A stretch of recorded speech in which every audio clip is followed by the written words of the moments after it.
আজ আমি জগন্নাথ ঠাকুরটিকে রং করলাম, চলো তোমাদের শুরু থেকে বলি।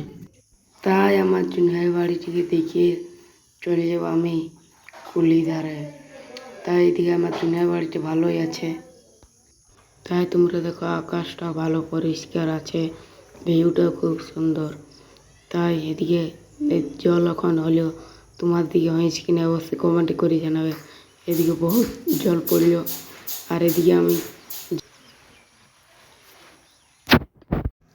তাই এখানে আমি জগন্নাথ ঠাকুরটিকে রেখে নিয়েছি।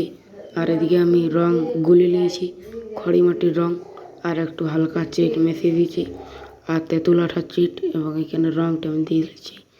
আর এদিকে রং আমার দেওয়া কমপ্লিট হয়ে গেল।